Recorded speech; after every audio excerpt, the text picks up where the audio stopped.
destination will be properly down under. For the gentleman, his finest codpiece, dripping with silk and gold threads, only those kings of Persia had ever known. A sequin doth in his belly with present upon ejaculation, fruition and poetry of nature. The evening continues thus. I, the young man with the codpiece, talk to this fine, young, sprightly lady. Touching happens at the table, but yet this man must empty himself. Many years. Water, and yet, with the coming of spring and the going of summer, you must let your golden flow freely, like the rivers of Nebuchadnezzar himself. A lost fantasy, I find myself in a porter cabin, no less. The air freshener, a young child, and bamboo scent, wafted, perfume. You see, I take my serpent from beneath its lair and let it find its way into the cave of the abyss, and like a whisper on the wind, the gold doth flow into the blackness. The young Australian lady comes, she knocks, she enters, presents herself thus. All right, mate, how's it going?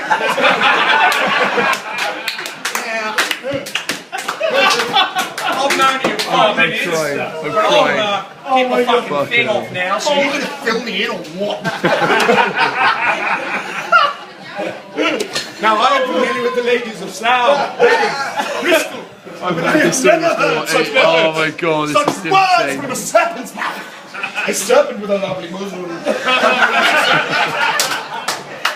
I take this young lady to the field where she belongs, under swaying in the wind.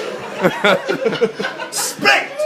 Her face enters the evening night with a scream, ah!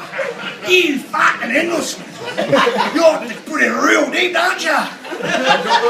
And what I did, within the crevice, the secret brown mountain, I find myself wandering a whispery man. A thumb I doth inserted with scorpion ferocity. She starts to murmur like a young lamb in the spring. I think I'm fucking bleeding. Upset, distraught she was. I decided within the moonlight she was not fully covered. And so inside we go. The wondrous house reveals itself. I have taken this lady's brown moon, whilst her face was in a nether. Bloated and weary, I decide this young little feebling needs to fly the nest and find herself a bed for the evening. Up windy stairs in the east wing, where the old man is buried between the walls. Up and up we go, until finally a small study, a pane of windows beside a crying lady, the Virgin Mary. We find its sleeping bag and we zip her in. And then we leave her to shit herself.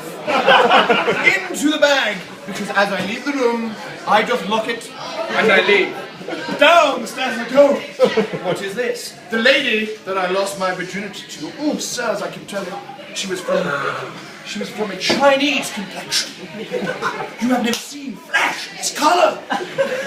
Is it purple? Is it pink? Brown on the outside, perhaps. And a lovely little nubbin. I meet this lady, we talk with you guys, and we decide that we need to reconstitute ourselves as a couple on this eve. I know the place, a yoga room, where one might stretch their loins and feel the Achilles tight. In we go to the darkness, a Swiss ball, a bench press. And yet, she will not let me turn on the light. And then I begin my second round like a gymnast. I bend, I weave, I ditch, I diddle, I play.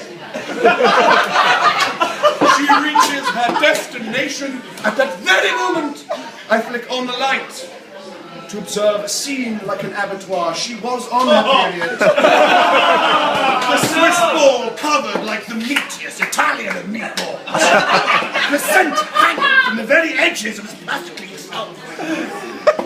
I smear this and leave post-haste, and in the morning, the young Australian comes to breakfast to find herself smoking shit and reeking of my jizzy excrement. I say my goodbyes. I tell my father, he pats me on the sand. He says, "You, my son, have done a great job."